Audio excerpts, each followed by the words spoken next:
Hello and welcome to the RSBC Unseen Podcast. My name's Julia and I work here at RSBC. This week I'm joined by our activities officer Fran and some of the girls from Sisterhood. So Fran and guys, introduce yourselves and tell us a little bit about what Sisterhood is and what you guys get up to. Hey Julia, thanks so much for having us on this special episode. And yeah, this is a sisterhood special. We're calling it Big Sister, and that it will become clear why we're calling it that very shortly. But first, I'm just going to throw it over to introduce my lovely guests from Sisterhood. Amy, do you want to introduce yourself first, and then I'll pass it over to Nyla? Hello, I'm Amy and I'm visually impaired and I've been part of Sisterhood for how long's it been? About since 2020, 2021, I That believe. sounds about right to me. Yeah. I lost my vision in 2020 and I joined Sisterhood because of that. And I wanted some sort of like advice and guidance over my vision and as well as meeting other people my age.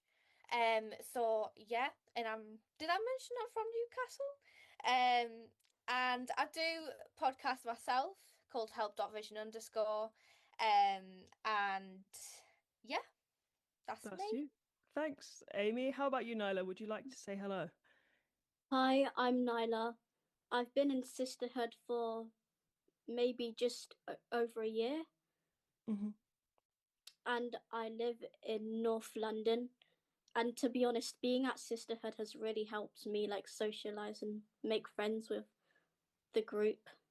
Totally. You guys are both really important parts of Sisterhood. That's a really helpful painting of the picture of what Sisterhood is all about. And Sisterhood is a group which runs every other week online. And we have so many fantastic participants who are a part of it. And some of those participants have sent in pieces of advice that they would have benefited from earlier in their sight loss journey or earlier in general if they were already vision impaired. And we're going to discuss some of those pieces of advice. So this is Big Sister rather than Agony Aunt, but it's kind of a similar setup. So the first piece of advice we have is from Alicia, and it is around joining social groups and kind of gaining confidence and making friends. So we'll listen to that piece of advice first. Okay, so in terms of making friends as someone with a vision impairment, one piece of advice that really helped me is by looking at social groups and kind of groups for certain kinds of hobbies and interests. So, for example, if you're really into music, you could join a music group.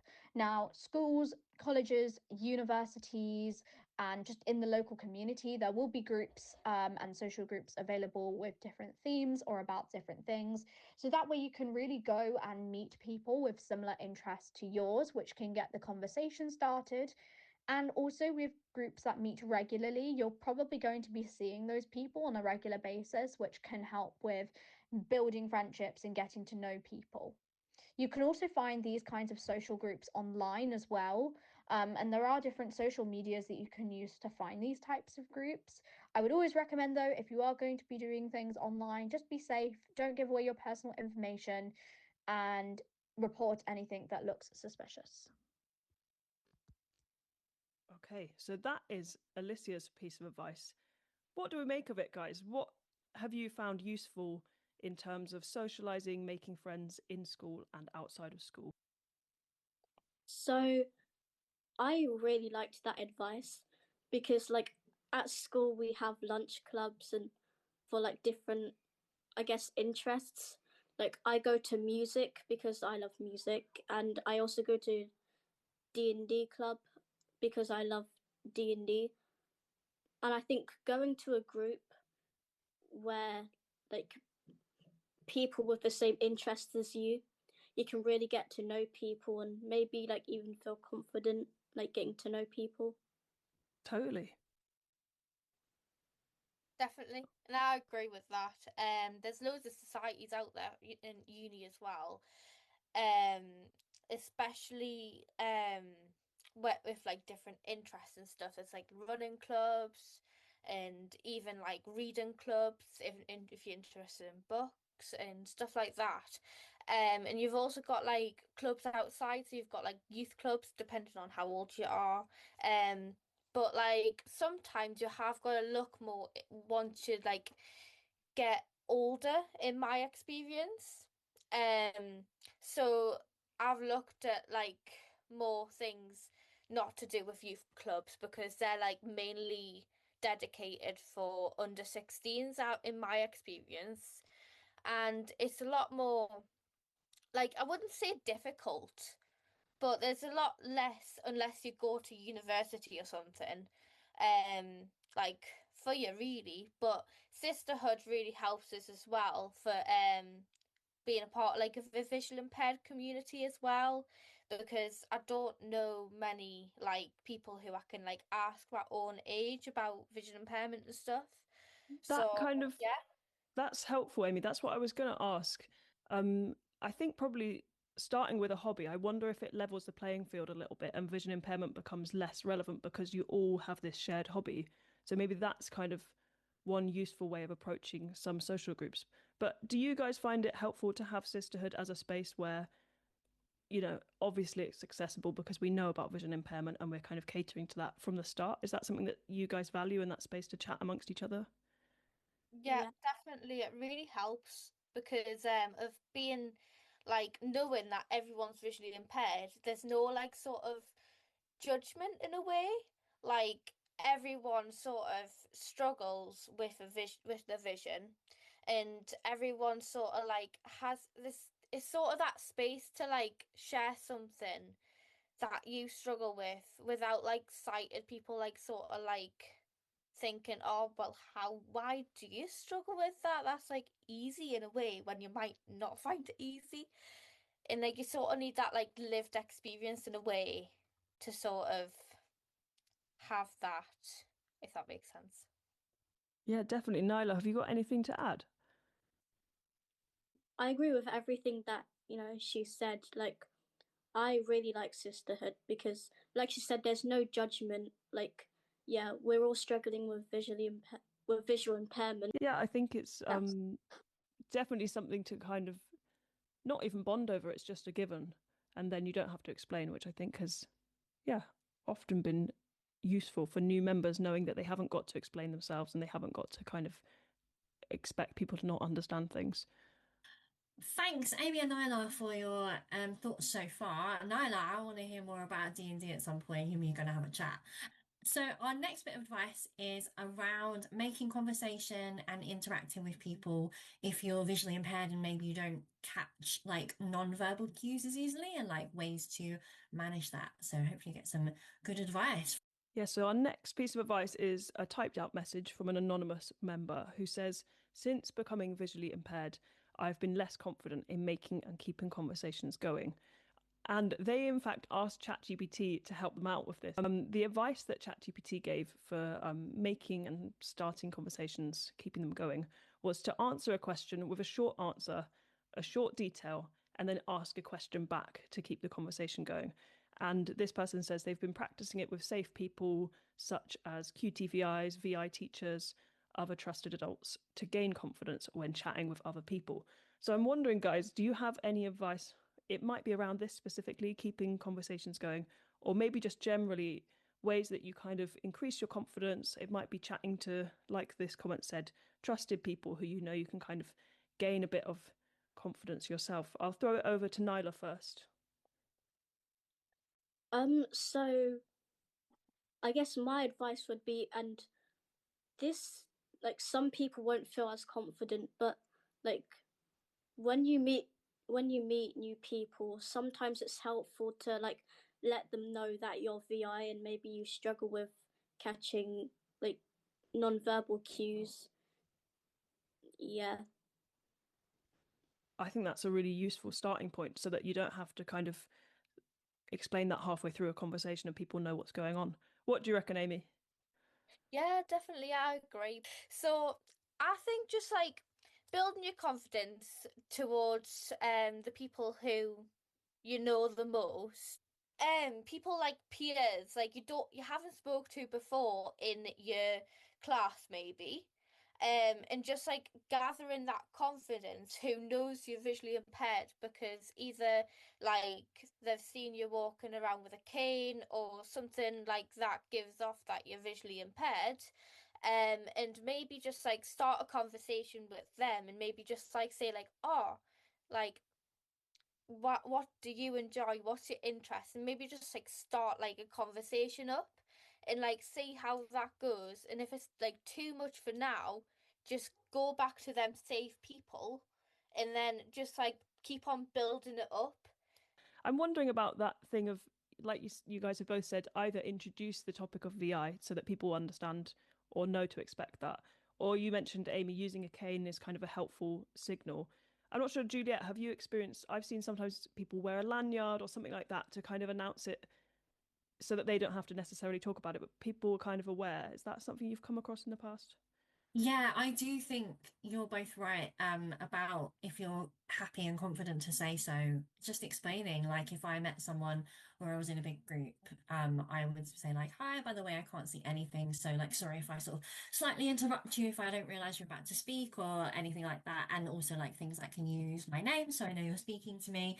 It's like, it can feel really nerve-wracking, but I have very rarely had negative outcomes from being open and honest about that. So yeah, I think that's really good advice. And I do think one of the upsides of using a cane is a lot of people know what that is, and so they're kind of straight away can be like, ah, she can't see.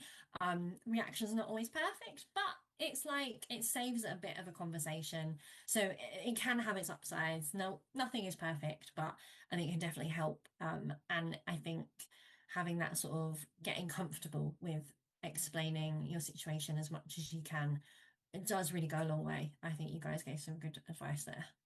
I must say, I with me losing my sight, at like 14, I'm just thinking to myself right now, I did struggle with social situations, and like it's sort of it make practice makes perfect, really. I love But that. I didn't want to use a cane when I first lost my sight. And I do get it if you don't want to use your cane. And I didn't even want to use a lanyard either.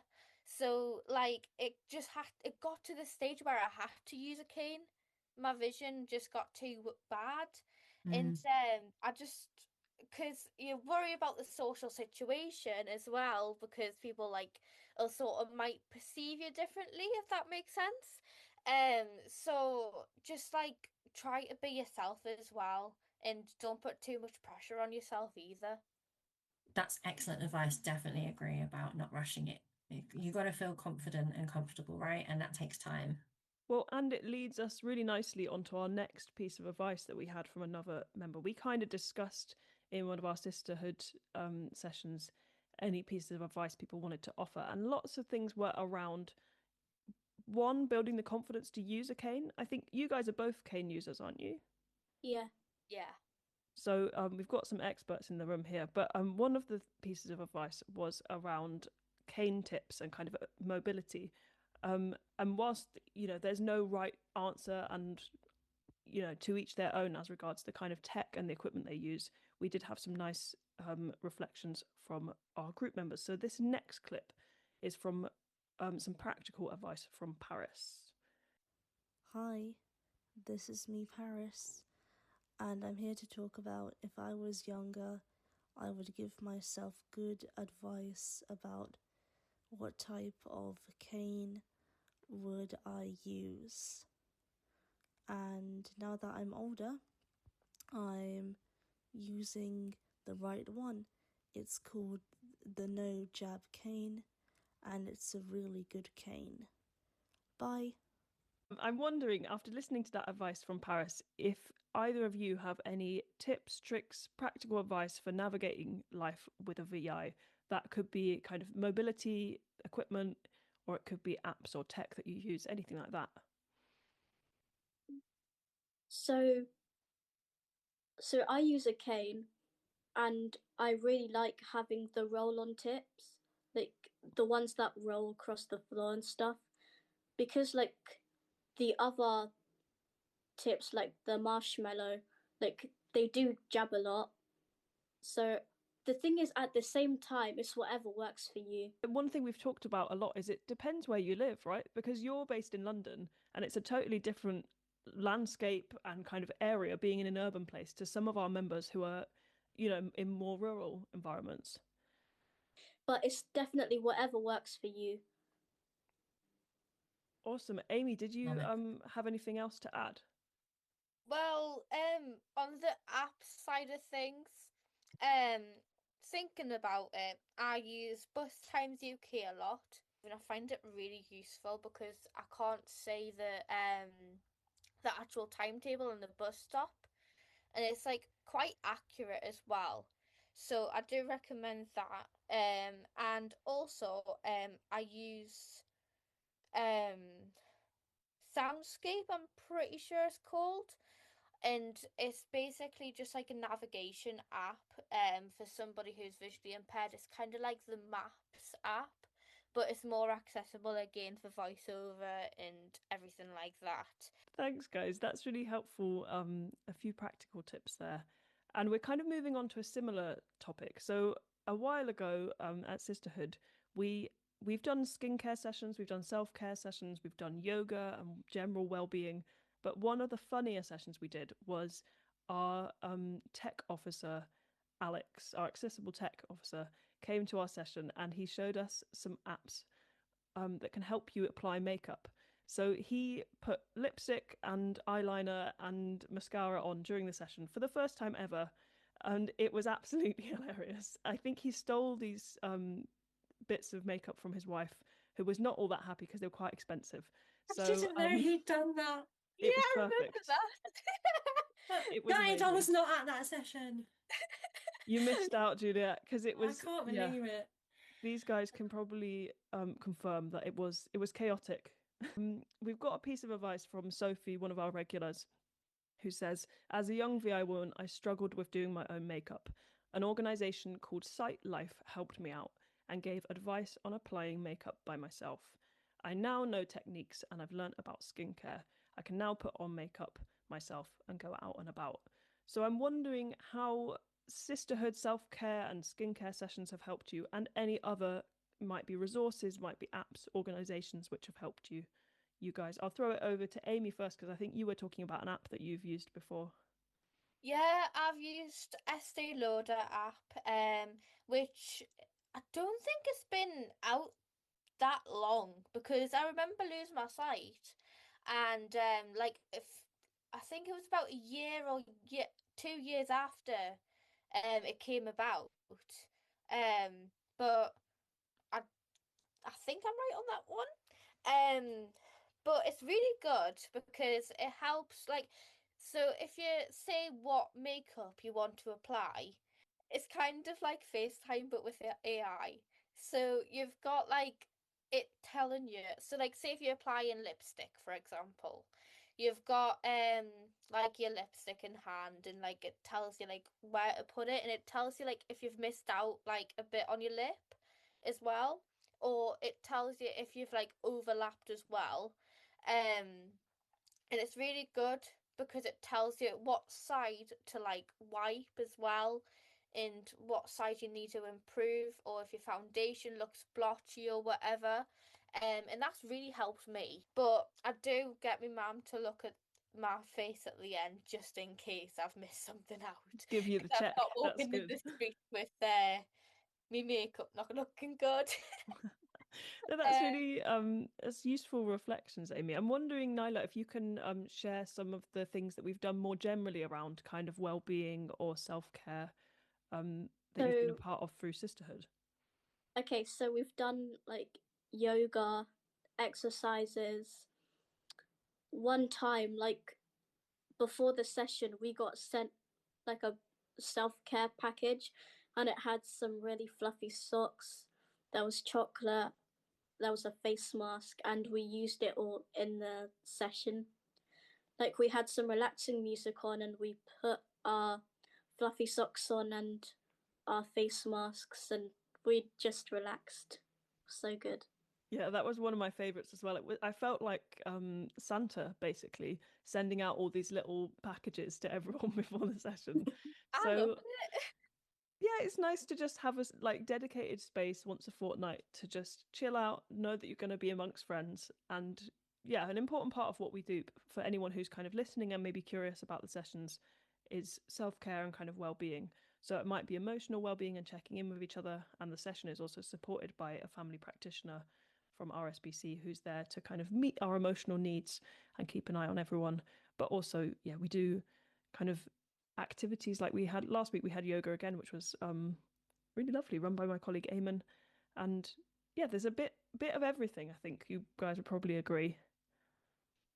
Yeah, there's always something different as well, which really is amazing because, like it's not just like focused on self-care like every single time. We've also got like other things like, I don't know, we're doing music this week, aren't we? So, Yeah, that can be focused on with mental health too, but it's not like all skincare, if that makes sense. So if we all don't enjoy that all the time, we've also got something else as well, which is really good. yeah, I think there's something there for everyone. Yeah.